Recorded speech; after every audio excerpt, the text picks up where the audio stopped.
Good evening, everyone. Thank you for coming in this evening. We're going to go ahead and get started to try to keep everybody on time today. By way of introduction, as this is probably the first time many of you have seen me, my name is Dr. Brian Gilbert. I'm the new Assistant Principal of Curriculum and Instruction. And we just want to talk to you a little bit this evening about our ACT prep course. So beginning in 2015, St. Lawrence began offering a free 10-week ACT prep course for all juniors. Over that time span, our average ACT has gone up by 4 points as a school. So school-wide, we are currently averaging 24 on the ACT, and our O'Toole program is averaging 28 on the ACT. So when we think about those numbers, for some of our students, those 4 points could be the difference not only in getting into a college of their choice, but in receiving scholarships and other financial aid for that school. So we've seen tremendous growth since we put this emphasis on the ACT and preparing our students for the ACT program. This year, all students will continue to be provided that same 10-week course. One group of students, just as you're listening to everything, our O'Toole students will begin the ACT prep class September 7th, and they'll go through the 10-week course, and then in January, to prepare for the major April exam, our Viking students will begin their 10-week course. So because of the numbers we have in enrollment, we have to split them up. The reason it's split that way is some of the classes certain students have taken have better prepared them for the December exam, and other classes we're in the process of preparing them now, and then we'll better preparing them now, and then we'll prepare them further through the 10-week course. So just as you're hearing everything this evening, know that one course begins in September, the next course begins immediately in January. So one of the primary factors in our success has been the work of Mr. Dan Keating, class of 1979. He is a law professor at the University of Washington and an experienced ACT prep coach. So this evening he's going to be going through the program with you to talk to you about the specifics, to talk to you about the benefits. So please join me in welcoming Mr. Dan Keating back to St. Lawrence.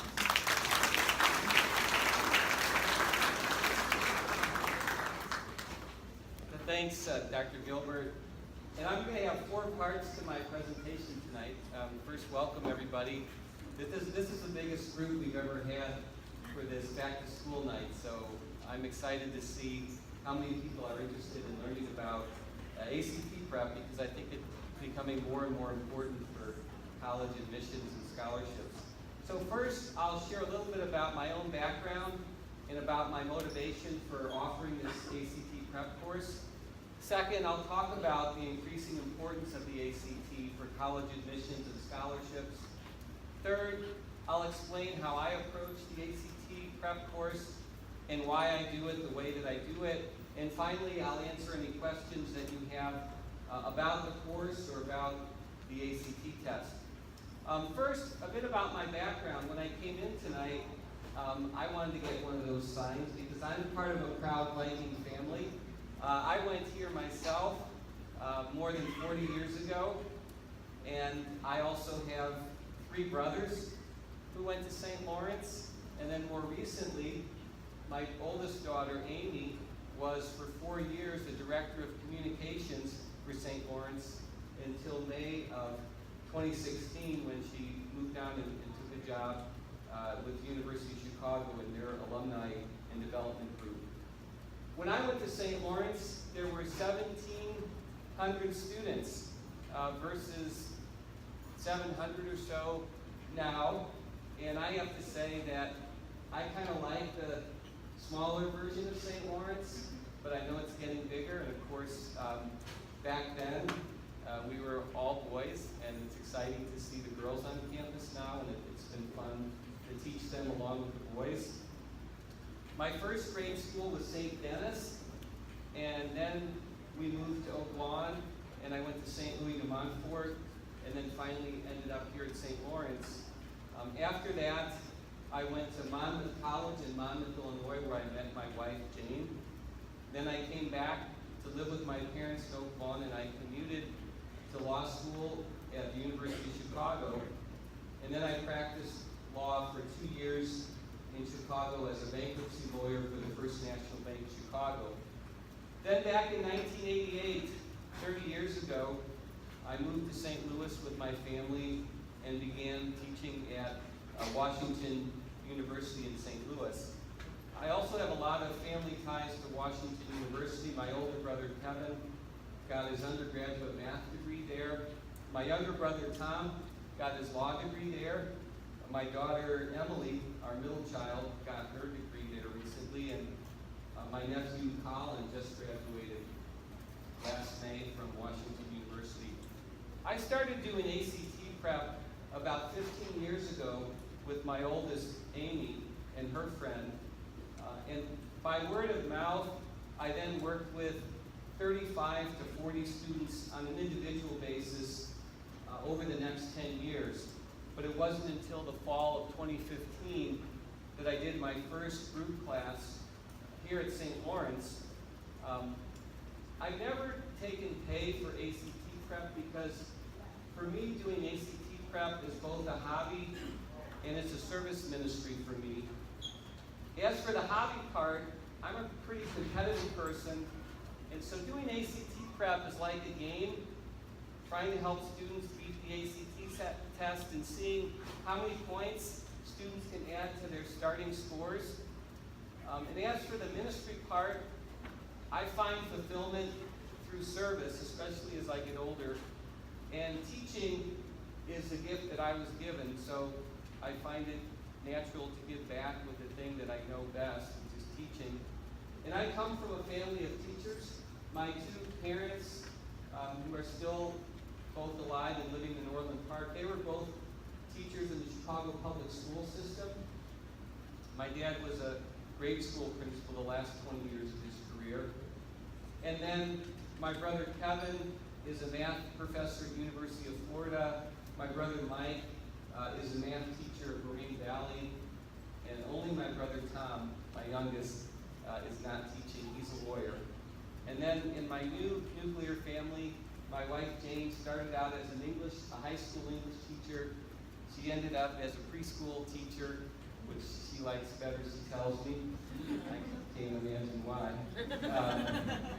And then my daughter Emily just started in a school district near Champaign, Illinois, as a speech pathologist. So the Keatings seem to be teachers, and so I'm very comfortable teaching, and I really enjoy working with the students at St. Lawrence, trying to help them better their ACT scores.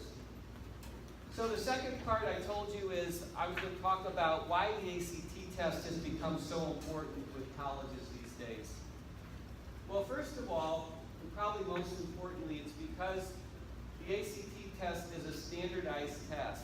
And so it's very easy for colleges and universities to analyze an ACT test across a number of applicants than it is to try to compare written essays. And even GPAs from high school are hard to compare across schools because schools are so different. The competition in schools is so different. Grade inflation across high schools is so different. But when you compare it to ACT scores, if you're a college, you know that you're doing an apples-to-apples comparison.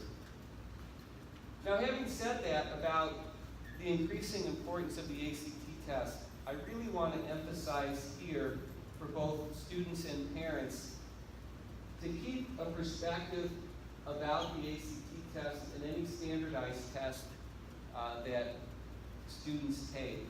And that is, remember as parents that your child is much more than an ACT score, and students remember that you're much more than an ACT score. And some students are fantastic students, but they are just bad standardized test takers. That's just the way it is. And I have to tell you, as a professional educator, I'll take the hardworking, overachieving student who's a bad standardized test taker any day over the good standardized test taker who doesn't like to work hard. So if you're one of those students who struggles with standardized tests, but you're a hard worker, just know that teachers like me really enjoy having you in class because we appreciate your diligence, your hard work, and it will pay off in the end. But even students who aren't naturally strong at taking standardized tests can still learn to get better at that skill. And I tell students this, I say, look, all of us are born with a predetermined range in a whole host of areas. We don't know what that range is, but it's not like any of us can become a medical doctor maybe, and it's not like any of us can become an NFL quarterback. But we all have our limits, but all of us can improve within our own limits. And so I don't care where you start when you take that first ACT practice test. I think everybody has the capacity to increase their score within whatever their own range is. And so everyone, if they work hard, can see improvement. Everyone can add points to their score.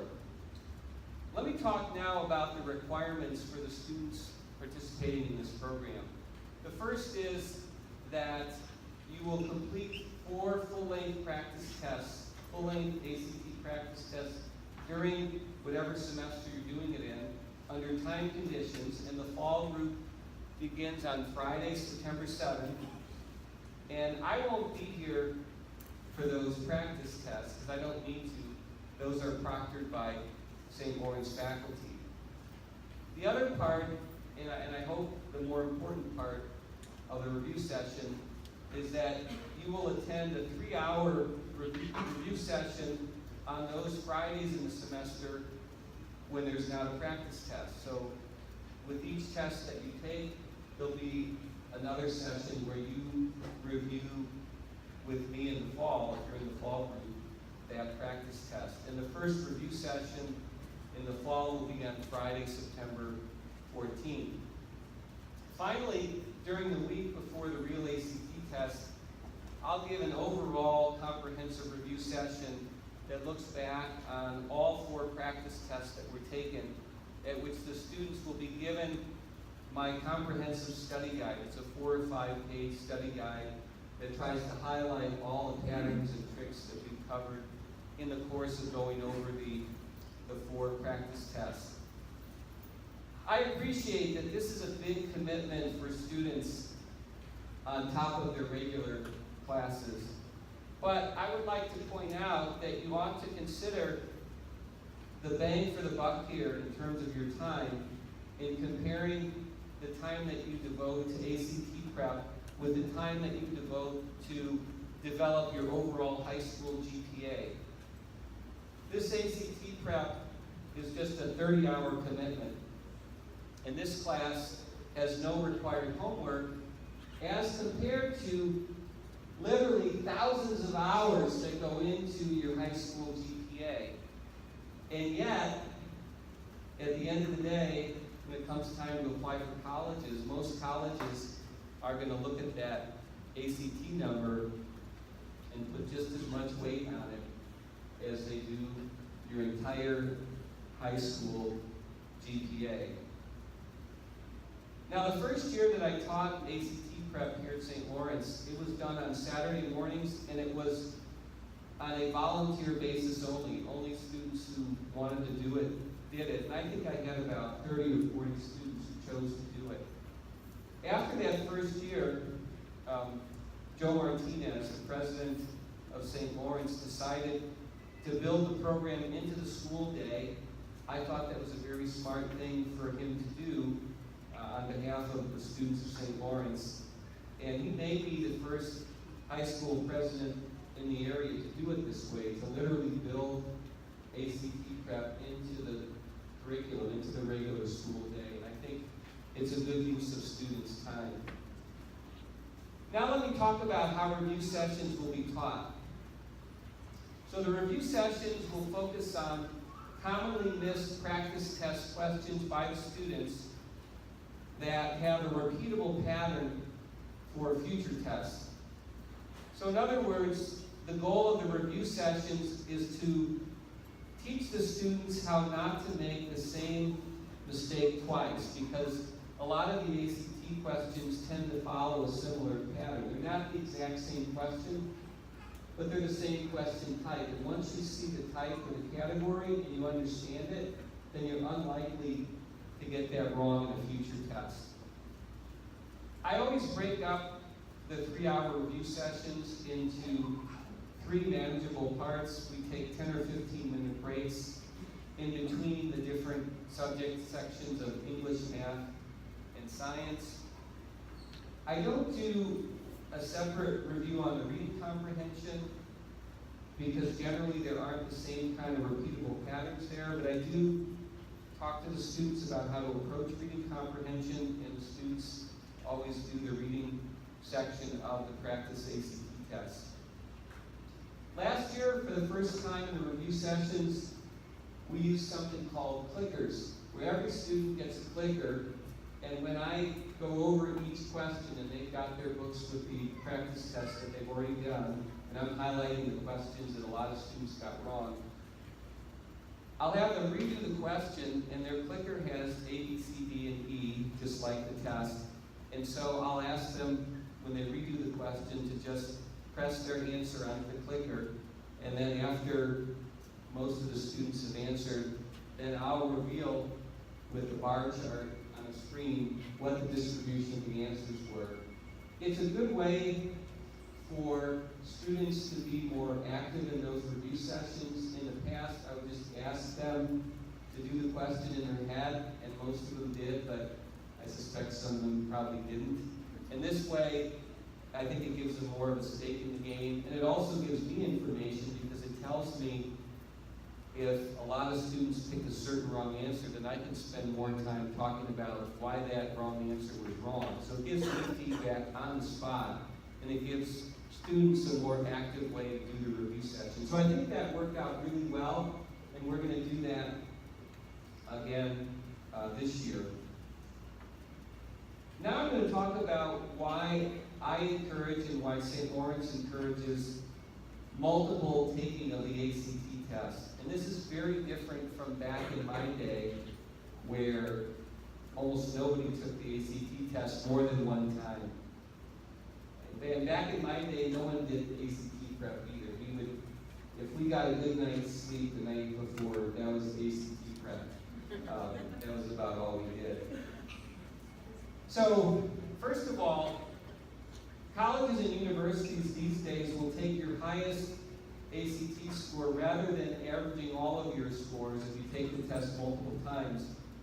So that means you have more chances to win with no real downside risk, as would be true if the colleges were averaging the scores, which they're not.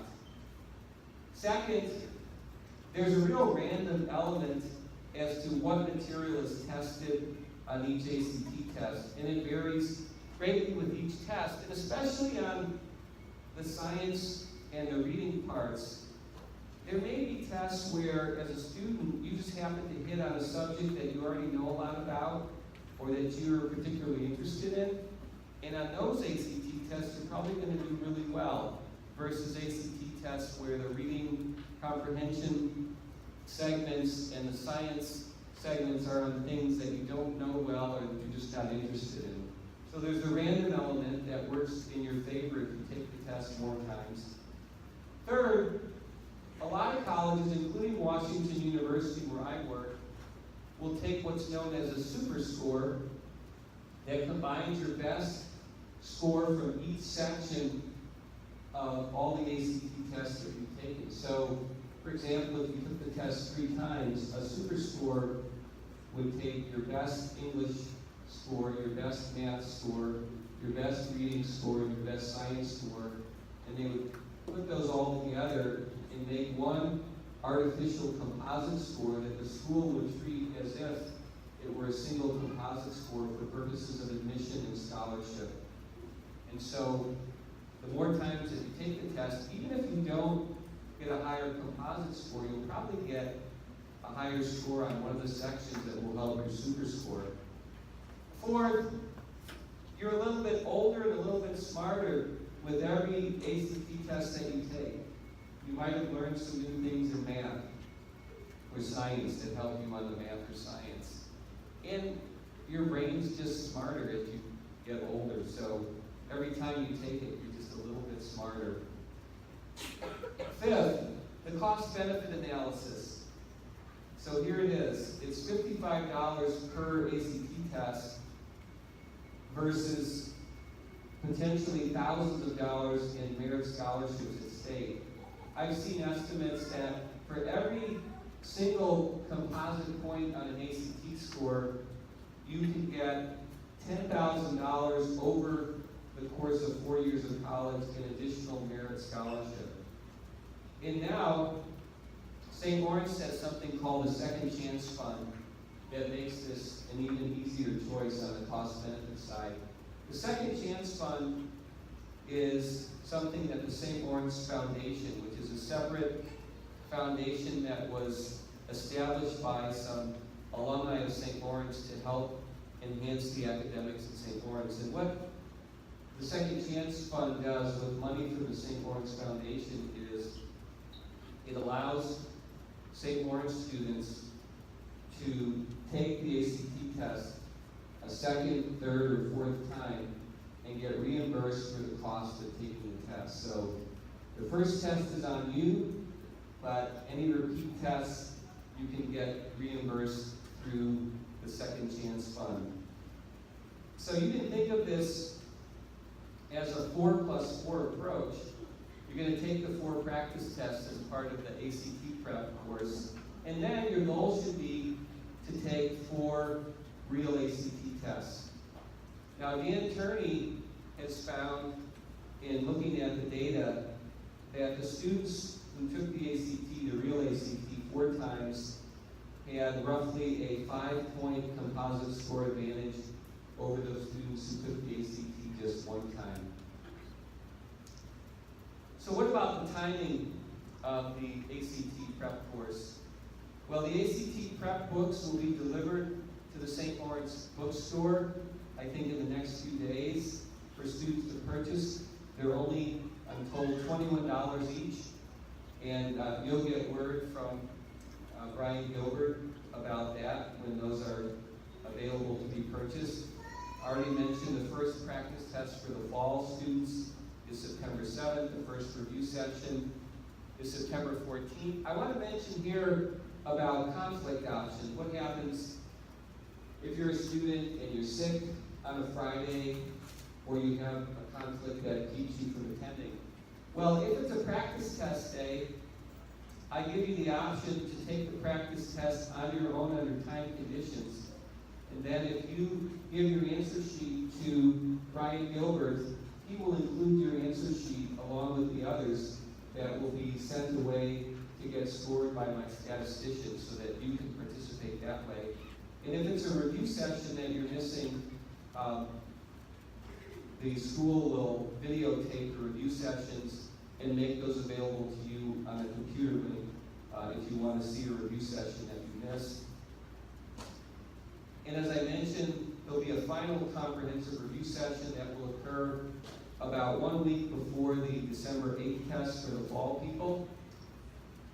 And as far as feedback, I have a statistical firm in Chicago that helps me create a master answer sheet for each practice test that is based on all of the students' answer sheets that helps to guide which questions that I focus on in my review session. So this master answer sheet tells me for every single question what percentage of the students got that question wrong. So that means if I can only pick, say, 30 of the 75 English questions to go over, I'm going to pick the ones where the highest percentage of the students got it wrong.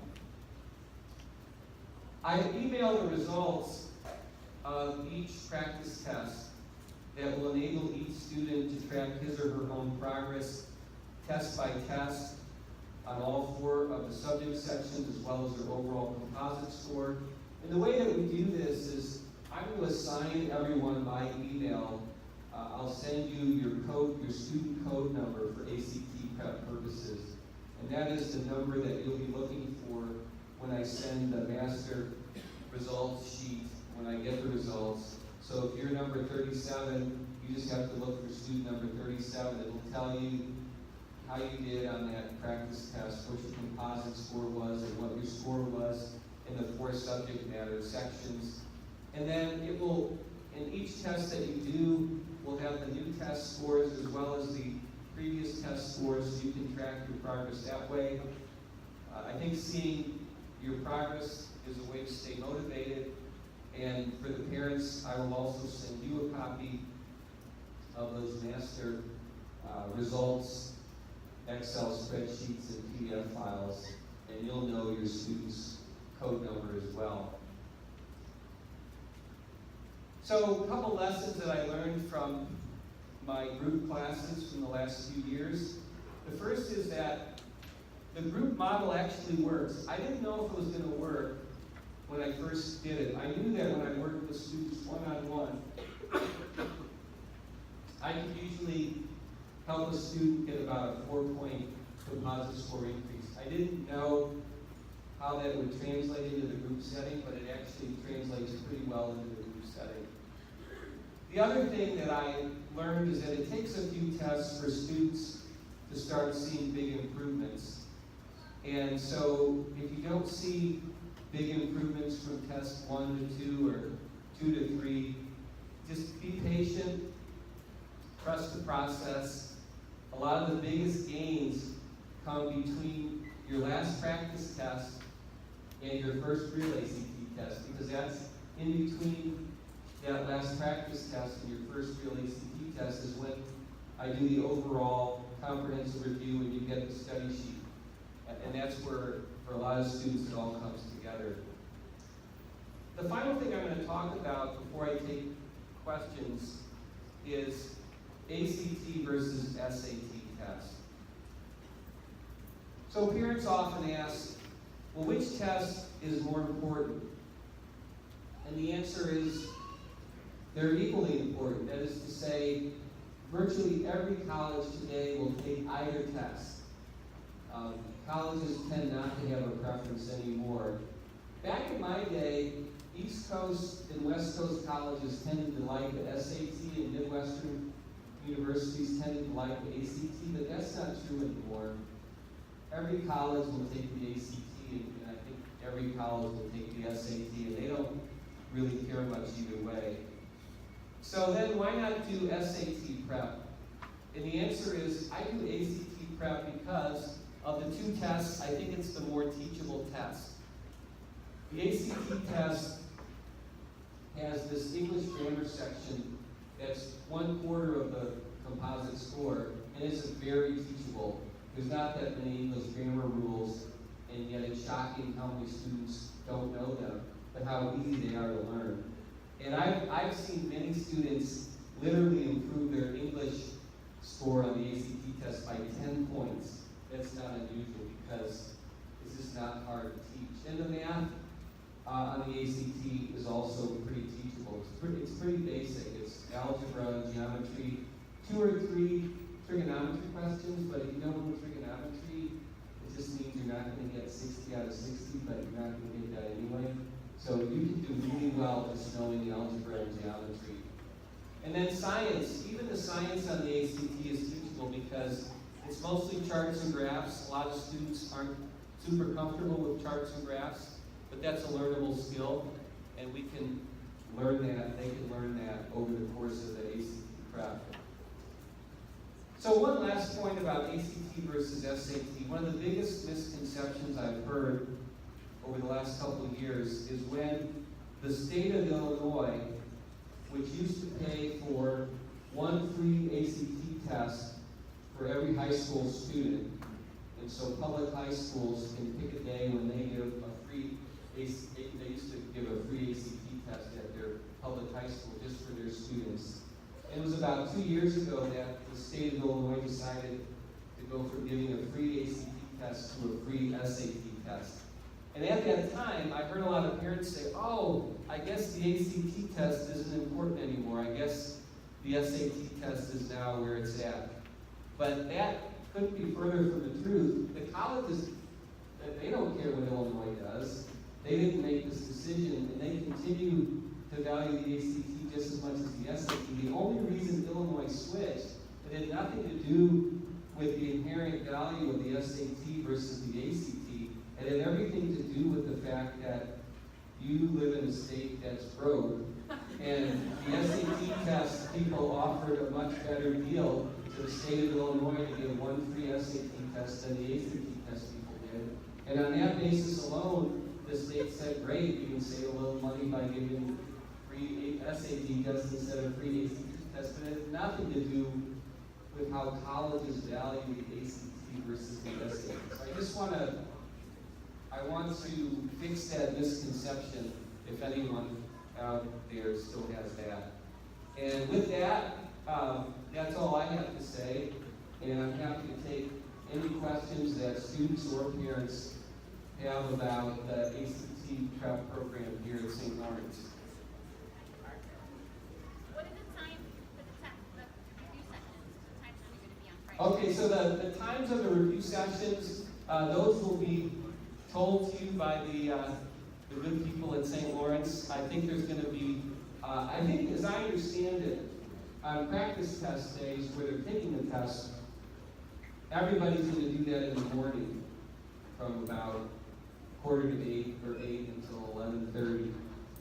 But on review days, half the fall group is going to do a review in the morning, and then the other half is going to do it in the afternoon because the group, they can break the group up into different rooms to take the test, but they can't break the group up into different rooms for the review because there's only one of me. So I'll do half the group in the morning and then half the group after I get about a 45-minute break. Any other questions about the ACT test or the review course that you'll be doing here at St. Lawrence?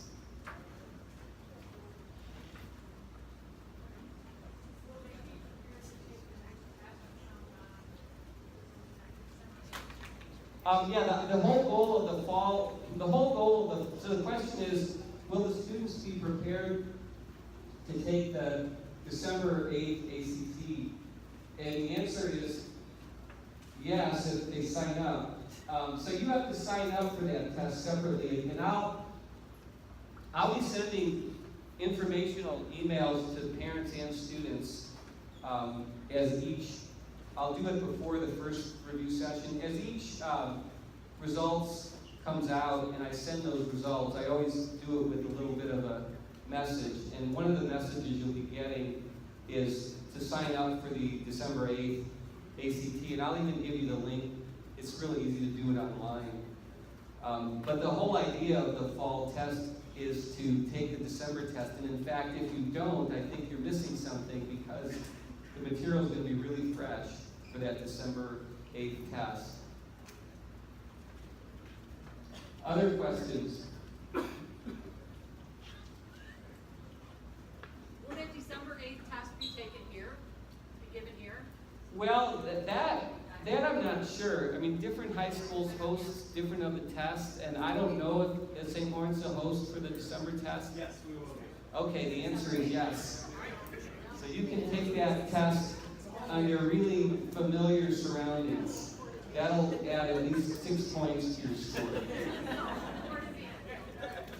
But just another thing on that December 8th test. Those that take the fall prep course, you must take the December 8th test in order to be eligible for that second chance fund. Over here. How do you determine two groups? How do you know who's in what? Are you talking about for the fall or fall versus spring?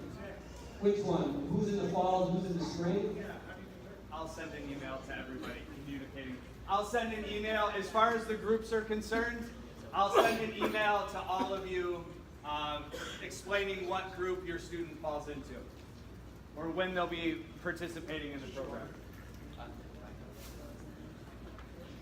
But if someone's not in the spring group, do they still take the test in December? No, if you're in the spring group, you would take the April test as your first ACT test, ideally.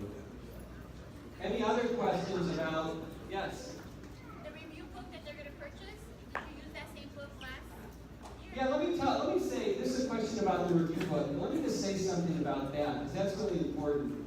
I learned this early on when I was prepping my older daughter and her friend.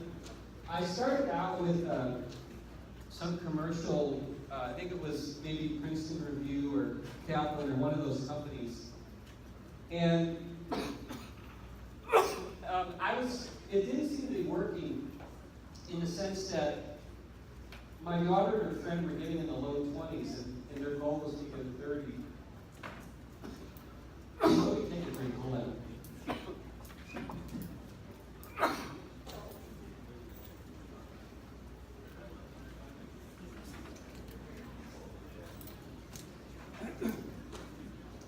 So I came to realize that those practice tests that they were taking from the Kaplan book were not real ACT tests.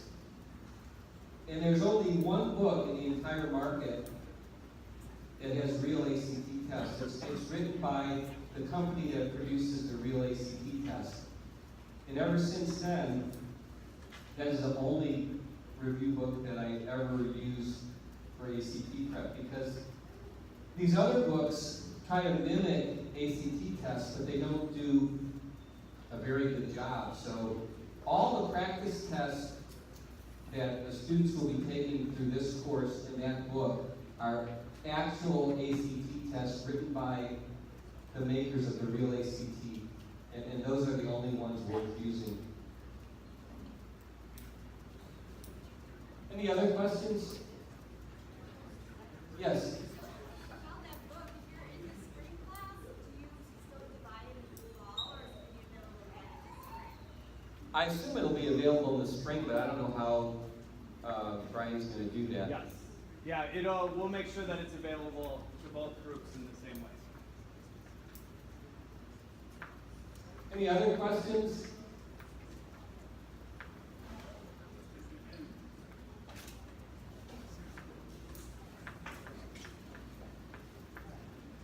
Well, I look forward to coming to town again in a couple of weeks to do my first review session. Good luck to everyone this school year. I hope it's a great one, and go Vikings!